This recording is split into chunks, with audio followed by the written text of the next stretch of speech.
नमस्कार दोस्तों, पूजा food blog की तरफ से छठ महापर्व की बहुत सारी बधाइयाँ, बहुत सारी शुभकामनाएं। तो आज मैं आप लोग के साथ शेयर करने वाली हूँ छठ का नहाए खाए का विशेष खाना।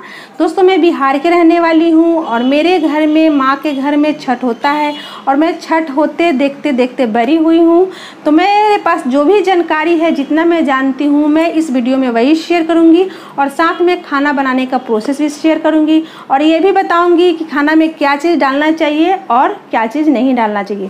तो सबसे पहले हम देख लेते हैं दोस्तों, छठ के दिन जो नहाए खाए का जो खाना बनता है वो दाल चावल लौकी का सब्जी बनता है।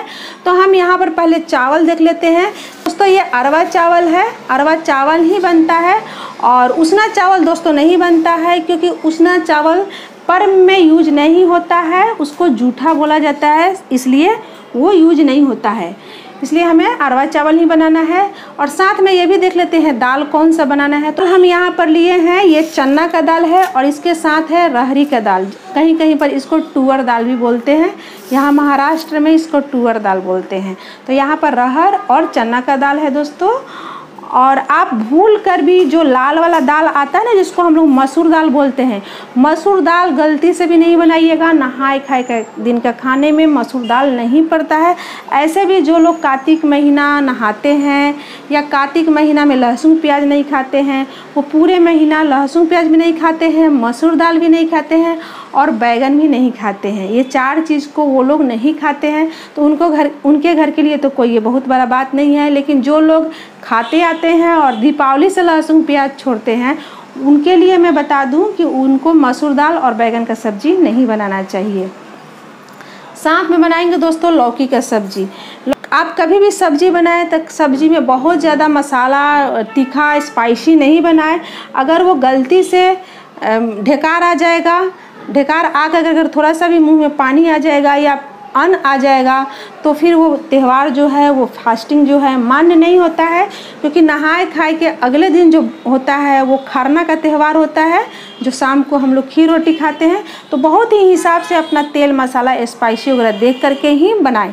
तो लौकी अगर कहीं कहीं पर बहुत शॉर्टेज रहता है इस टाइम, कहीं कहीं पर लौकी जो है नहीं मिलता है, तो केजी के भाव से मिलता है, तो लोग 250 आधा केजी खरीद कर ले जाता है। तो वो क्या करे कि आलू के सब्जी में या गोभी के सब्जी में या कोई भी वो सब्जी बना रहे हैं उसमें काट के डाल दें, नहीं तो दाल में भी वो लौकी डाल सकते हैं। मतलब लौकी खाने का जो नियम है वो करना पड़ेगा, चाहे आप दाल में करके खाइए या सब्जी में, किसी सब्जी में डाल दीजिए, चाहे आप पूरा लौकी बनाइए। तो चना का दाल हो गया यहाँ पर, और लौकी हो गया और कच्चा चावल हो गया।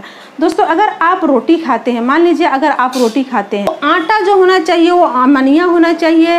हर दिन जो हम रेगुलर जो आटा खाते हैं, तो किसी किसी के घर में क्या होता है ना कि जब हम रेगुलर आटा बनाते हैं, रोटी बेलते हैं, और जो परथन जो बच जाता है, जो थोड़ा सा आटा जो बच जाता है, वो लोग वापस जाके उसी आटा में रख देता है। तो वो आटा जो है ये नहाए खाए के दिन यूज नहीं होगा, उस आटा को जूठा बोला जाएगा। अगर किसी किसी के घर में आटा का जो परथन है उसको अलग रखा जाता है, तो आटा जो है यूज कर सकते हैं। जैसे हम रोटी बनाते हैं, तो जो हम रोटी बनाते हैं और बेलते हैं, तो परथन जो हमारा बचता है ना, तो मैं पूरे आटा में जाकर नहीं रखती हूँ, मैं एक डिब्बा बनाई हूँ, उसी डिब्बा में मैं आटा को अलग रखती हूँ। तो हम क्या करेंगे, वो जो हम पहले से स्टोर करके आटा रखे ना, तो मैं उस आटा में से मतलब रोटी हम बना सकते हैं नहाए खाए को। पूरा बात आप समझ गए होंगे कि हम रोज़ रोज़ उसमें परथन नहीं रखना है, उस आटा को जूठा माना जाएगा। अगर किसी के घर में ऐसा होता है तो अपना मार्केट से नया आटा खरीद कर लाएं और फिर वो रोटी भी बना सकते हैं। तो दोस्तों, बनाना क्या है ये चीज़ हमने बता दी है। और एक चीज़ दोस्तों मैं आप लोग को एक और बात बताऊंगी, जो हम रेगुलर जो है नमक तेल मसाला जो यूज करते हैं, वो नमक तेल मसाला जो है दोस्तों हम नहा खाए के दिन यूज नहीं करेंगे, क्योंकि वो अमनिया नहीं होता है। और इस तरीक़ा से अगर आप पैकेट जो है खोल के रखते हैं, अलग से ढार कर रखते हैं, तो ये तो आप यूज कर सकते हैं, लेकिन हम डब्बा में जो रोज़ यूज करते हैं ना, उस नमक तेल मसाला को आप यूज नहीं कर सकते हैं। अगर आपके पास ऐसा नहीं है पहले से, तो मार्केट से आप एक दिन के लिए 5-10 रुपये के खरीद कर ला करके आप अपना नहाए खाए का खाना बना सकते हैं। एक सबसे बड़ा विशेष बात यह है दोस्तों कि आज के ज़माना में सभी के घर में कुकर है और हम लोग के घर में कुकर में दाल या चावल बनता है। तो नहाए खाए का खाना बना रहे हैं तो आप कुकर में दाल नहीं बनाए, क्योंकि ये जो रबर है ना खाना को अशुद्ध कर देता है और कहीं ना जूठा ना फंसा रहता है, पूरा अच्छे से क्लीन नहीं होता है। चाहे आप कितना भी कुकर को साफ़ कर लीजिए, अंदर जूठा रहता है। तो आप कुकर को यूज नहीं करें तो ज़्यादा अच्छा है, नहीं ही करें, ज़्यादा अच्छा छोड़ दीजिए। आप कुकर को नहाए खाए के खाना के दिन आप यूज नहीं करें, क्योंकि वो छठ महापर्व जो है शुद्धता और पवित्रता का पर्व है, ये सब हम सभी जानते हैं। तो आप इस दिन इस तरीक़े का बर्तन हो या तसली हो तो उसी में आप दाल चावल और सब्जी बनाएं। आप कुकर को उस दिन यूज नहीं करें। तो दोस्तों अगर आप खाना बना रहे हैं नहाए खाए का, तो सबसे पहले आपको नहा कर ही खाना बनाना है। हर दिन की तरह नहीं कि हम खाना बनाएंगे बाद में नहाएंगे, ऐसा भूल कर भी नहीं करना है। नहाए खाए का खाना आपको नहा कर ही बनाना है, चाहे जो व्रत कर रही हैं वो बना रही हैं या उनके घर के कोई भी मेंबर बना रहा है। जैसे हमारी माँ छठ करती थी तो हम लोग बनाते थे, हमारी माँ नहीं बनाती थी, हम लोग बनाते थे, तो हम लोग नहा कर बनाते थे नहाए खाए का खाना।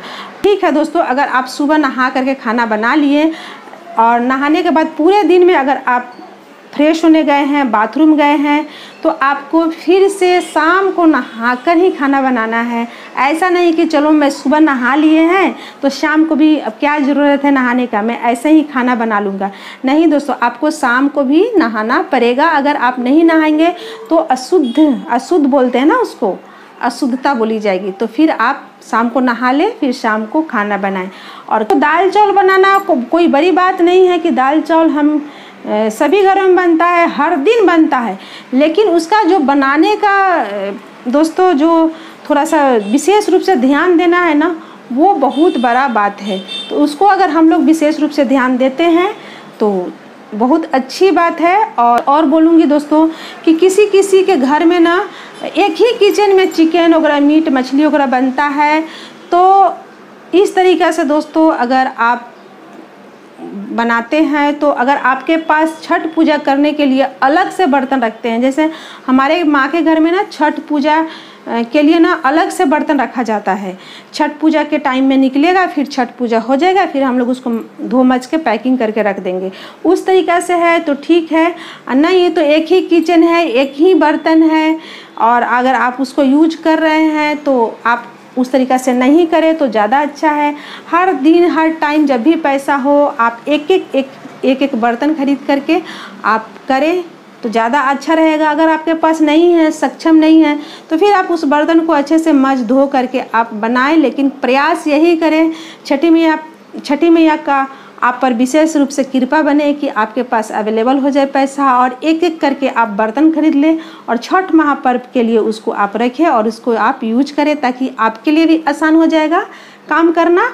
तो मैं यही कहूँगी, क्योंकि हम बचपन से देखते आई हूँ दोस्तों, वही चीज़ मैं इस वीडियो में शेयर कर रही हूँ। जाने अनजाने में अगर किसी तरह से मेरे से भी गलती हो रहा होगा बोलने में, बताने में, तो मैं भी छठी मैया से माफ़ी मांगती हूँ कि वह मुझे माफ़ कर देगी। छठी मैया बहुत दयालु है, वो माफ़ करती है अपने बच्चों को, क्योंकि उनको जो अपने बच्चे पर उनका किसी भी बच्चे पर उनका कृपा बहुत रहता है, तो उनकी महिमा बहुत है।